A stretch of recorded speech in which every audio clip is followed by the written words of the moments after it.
Hola, buenas tardes.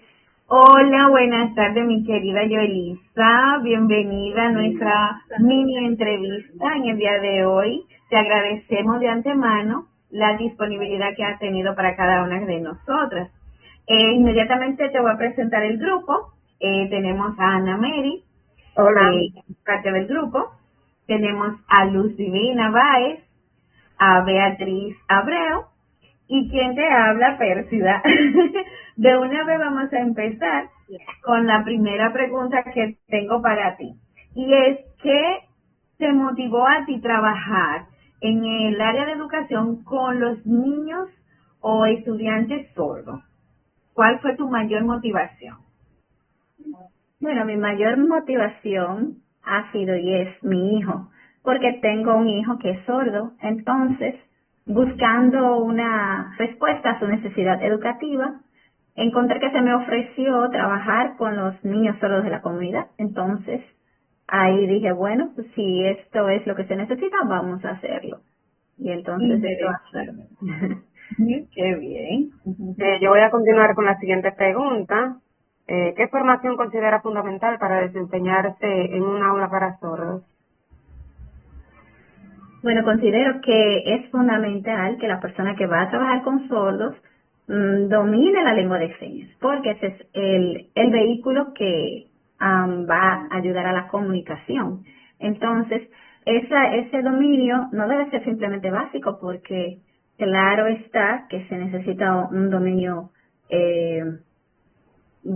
un buen dominio de la lengua de señas, ya que para comunicarse, para todo, la base va a ser la lengua de señas, que es la lengua de la comunidad sorda. Muy bien, Beatriz. ¿Qué formación considera fundamental para desempeñarse en un aula de sordos? Bueno, en cuanto a la formación, hay varias cosas que podemos hacer, porque, por ejemplo, aquí en nuestro país, la formación está un poco limitada en el sentido de que no existe así, sencillamente hablando, la carrera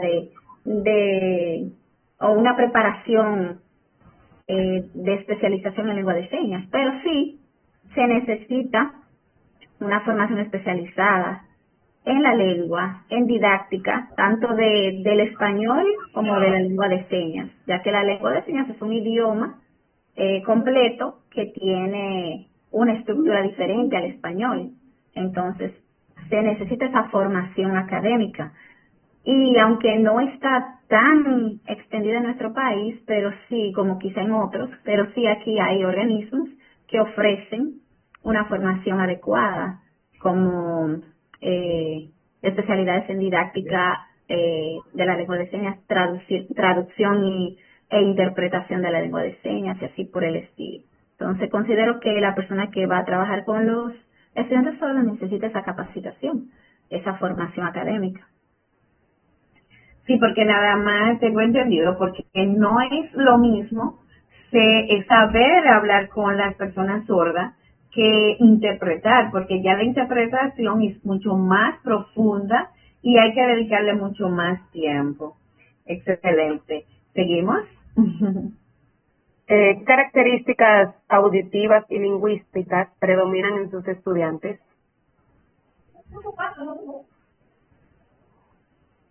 Bueno, tengo un grupo bastante variado, tengo 8 estudiantes que todos están diagnosticados con hipoacusia neurosensorial profunda. Entonces todos son sordos profundos. Entonces esa es su característica auditiva. Ninguno de ellos escucha a la voz, por ejemplo, la voz me entiende, la voz humana, pero sí, dentro de esos 8, tengo un estudiante que está oralizado, o sea que antes de perder la audición, él aprendió a hablar el español. Entonces, no es que escucha, pero tiene oralidad. Entonces, esa sería una característica lingüística, que hay uno que sí puede comunicarse en español oralmente. mientras que lo demás no, pero también hay una que ha sido implantada, es un sordo implantado que tiene el implante coclear, que está muy de moda, pero ella no ha desarrollado la oralidad todavía. Ok. Continuamos, chicas. ¿Qué enfoque comunicativo utiliza en el aula y por qué?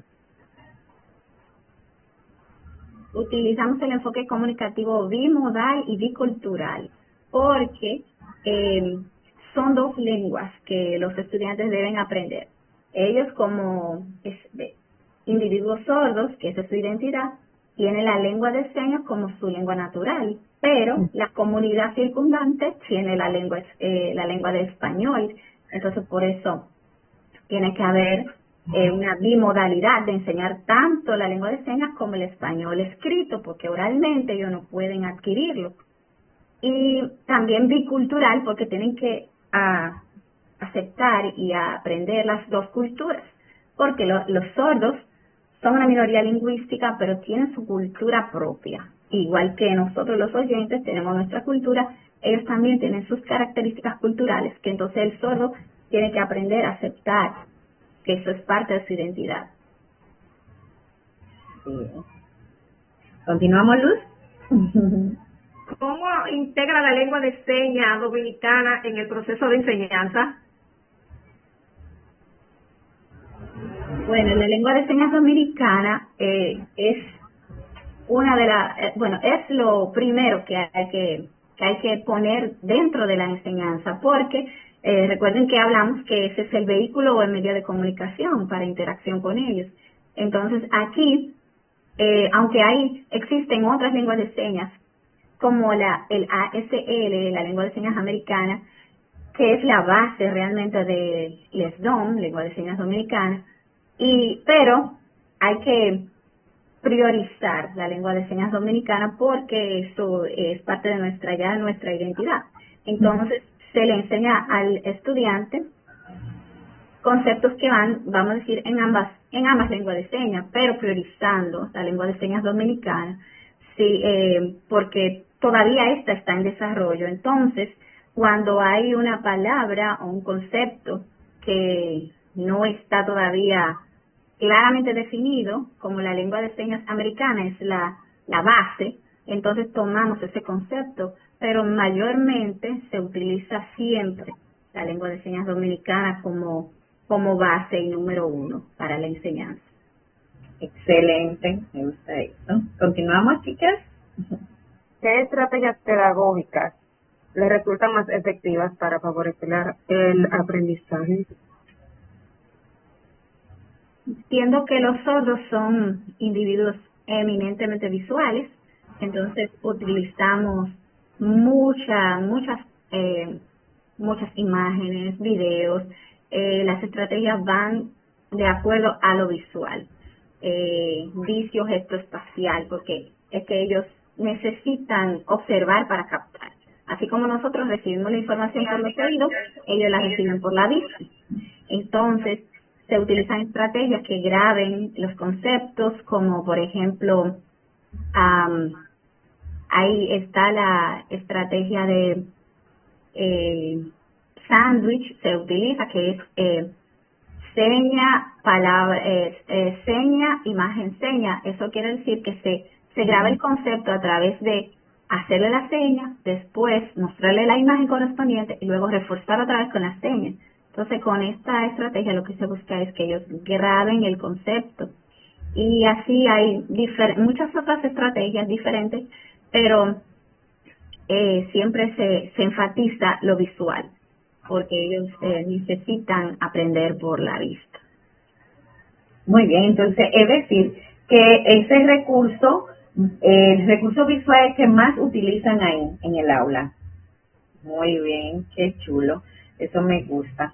Continuamos, Luz. ¿Qué adaptaciones realiza en la evaluación del aprendizaje? Se realizan adaptaciones significativas y no significativas. Las adaptaciones significativas son aquellas que tienen que ver con modificar un poco lo plasmado en el currículum porque el sordo no alcanza a comprender ese concepto, por ejemplo. Y las no significativas son aquellas que son simplemente adaptaciones para leves, para, por ejemplo, en las estrategias, en la forma de evaluar, porque, por ejemplo, si hay un indicador que dice, aunque lo evaluamos con el mismo registro, valga decir, pero hay indicadores, por ejemplo, que son específicamente para oyentes. Por ejemplo, en primer grado, que dice que hablando sobre, por ejemplo, el nombre, dice que el niño lee en voz alta su nombre. Entonces, eso hay que adaptarlo, porque el niño sordo no lee en voz alta. Entonces, tendría que ser signa de manera visible su nombre y correcta. Entonces, así hacemos adaptaciones al contenido del currículum, a veces al contenido del registro, porque ya hay cosas que hay que adaptar, que no van con el sordo porque tiene un componente fonológico. Y también a las evaluaciones se hacen adaptaciones, porque si el sordo todavía no está completamente alfabetizado, entonces no puede entender un examen lleno de conceptos que para él lo van a abrumar. Entonces ahí hay que priorizar la extracción de la competencia del sordo en vez de que él tenga autonomía en llenar simplemente preguntas y respuestas. Entonces también con la lectura se hacen adaptaciones para simplificando, porque hay libros de lectura fácil que son más accesibles para ellos. Entonces así se hacen diferentes tipos de adaptaciones dependiendo lo que se busque y el área específica que se va a trabajar. Ok, continúa Beatriz. Como la tecnología está tan de moda últimamente y todo se integra, ¿qué recursos tecnológicos utilizan con mayor frecuencia o se están utilizando en la actualidad en esta zona de nuestra ciudad? Bueno, en el aula se utilizan recursos tecnológicos como la computadora, los proyectores, se utilizan imágenes, se utilizan libros ilustrados, todo eso se utiliza en el aula. Ahora bien, hay otros recursos fuera del aula de la tecnología como las redes sociales que permiten que el sordo también aprenda, porque por ejemplo los estudiantes tienen un día que su clase es virtual, entonces ahí están utilizando un recurso tecnológico, utilizamos una plataforma de esas de comunicación social y entonces así se utiliza la tecnología. Pero también otros recursos tecnológicos que se utilizan, el proyector y bueno, son muchos, pero principalmente utilizamos dentro del aula estos recursos materiales y fuera del aula plataformas para la comunicación y la interacción que sean con audiovisuales, porque generalmente si es algo solamente auditivo no funciona para ellos, pero videollamadas y esas cosas sí dan en el clavo con la necesidad de la persona sorda. Excelente. ¿Y el trabajo en conjunto con la familia y con otros profesionales se integra? ¿Cómo es?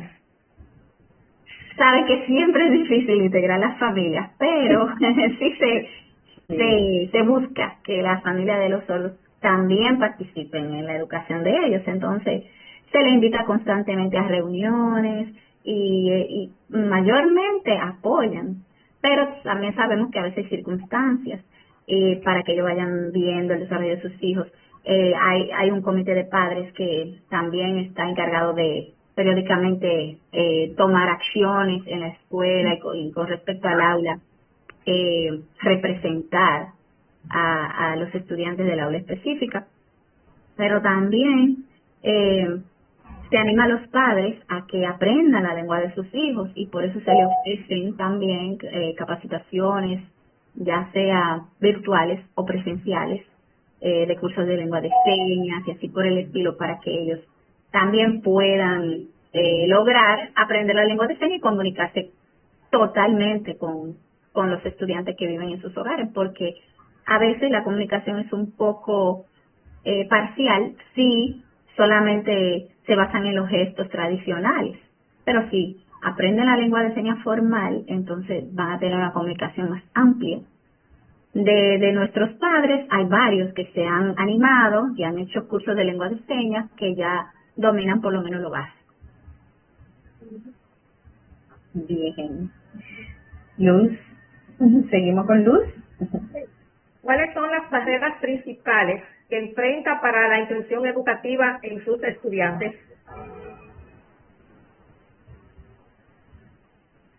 Bueno, hay barreras, sí, pero ¿qué te diría? Bueno, a veces no hay todavía la sensibilidad de las personas con respecto a lo que es la cultura sorda, la comunidad sorda.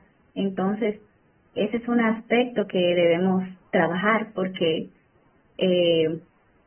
una comunidad sensibilizada es una comunidad que va a aportar, que va a incluir en vez de excluir. Entonces yo diría que el mayor desafío es que la gente comprenda lo que es ser sordo y que no significa, ser sordo no significa ser discapacitado, sino ser una persona con una cultura diferente, como un extranjero que vive en nuestro país. Asimismo es el sordo, que vive en nuestra comunidad pero no habla nuestra lengua y tiene cultura diferente porque tiene costumbres, tiene pensamientos diferentes. Entonces, el sensibilizar a la comunidad es lo más importante. También promover la inclusión y el aprendizaje de la lengua de señas para que todos juntos podamos dar mayor oportunidad de interacción entre los oyentes y los sordos. Bien, excelente. ¿Qué apoyo de las instituciones considera necesario para mejorar la atención educativa? Sabemos que hay pocas personas que conocen de la comunidad sorda, pero ¿hay alguna institución que se encargue de esta comunidad? ¿Y qué considera para que más instituciones se integren y nos ayuden a nosotros a poder especializarnos más y poder echar para adelante con esa comunidad? Bueno, hay instituciones que sí conocen a la comunidad sorda, que los apoyan, como por ejemplo hay fundaciones, la Fundación Manos que Inspiran, el CONADIS, que es el Consejo Nacional de la Discapacidad. Dentro del CONADIS hay muchas personas sensibles ya con experiencia en el trato a las personas sordas. Está también la institución la Asociación de Intérpretes, ANILES Red, que es la Asociación de Intérpretes Dominicanos. También está la Asociación de Sordos, ANSORDO, que todas esas instituciones están haciendo un trabajo ya, pero necesitan continuar haciéndolo, ¿verdad? Necesitan continuar difundiendo qué es la cultura sorda, cómo es que el sordo también es parte de la comunidad y puede participar y tiene derecho a también adquirir la información, o sea, recibir la información, y por eso la importancia de que hayan interpretaciones, traducciones, de que haya subtítulos y todo para que los sordos tengan acceso a la información. Entonces hay muchas instituciones, el mismo MINER tiene también un equipo de sordos que trabaja para la comunidad sorda estudiantil, a los estudiantes sordos. Ellos están haciendo un excelente trabajo, creando muchísimos materiales, tanto didácticos como manipulativos para la enseñanza de la comunidad sorda. Entonces, se está haciendo el trabajo, pero hay que seguir reforzándolo, hay que seguir alentándolo porque todavía estamos en proceso, o sea, siempre hay que seguir, porque si lo detenemos, entonces no se logran los objetivos porque vienen más detrás. Si educamos una parte de la comunidad, pero los que vienen detrás, que el trabajo debe ser continuo, hay que seguir impulsándolo. Así es. Beatriz. Una pregunta muy importante basada en su experiencia tan exquisita. ¿Qué recomendaciones daría a futuros docentes que trabajarán con estudiantes sordos? Yo les recomiendo a los docentes que primero que todo se sensibilicen ante lo que es la persona sorda, que tiene su identidad, que merece y tiene derecho a igual que nosotros, a todo, que no son entes discapacitados, como decimos, que no tienen capacidad absolutamente, sino son personas con capacidades diferentes. Entonces, el que va a trabajar con la comunidad sorda tiene que tener esta sensibilidad, que tener bien claro estos puntos y luego, entonces, saber que se requiere mucho esfuerzo, pero que educar es un acto de amor y si tenemos amor y deseo de hacer las cosas, lo podemos lograr. Entonces, nada, que cuando se está en el asunto ya, en el trabajo, entonces echar para adelante porque hay mucho que hacer, pero hay muchos gozos y bendiciones también que se reciben. Amén, así es.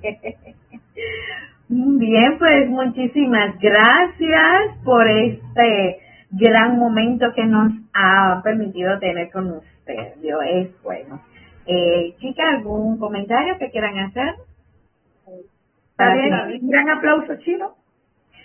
Chino, no, este es el aplauso de la comunidad. El aplauso a los sordos, pero ven que estamos haciendo la traducción, lo que conocemos con lo que aprendemos. Y muchas gracias, Yoelisa, por este tiempo que te tomaste para estar con nosotras. Fue muy productivo y nada, queremos seguir aprendiendo de ti, así que después vamos a hacerte una visita por allá, Dios mediante. Ok, estamos siempre a la orden y para mí también es un placer compartir con ustedes y darles cualquier apoyo o ayuda que necesiten. Ya saben.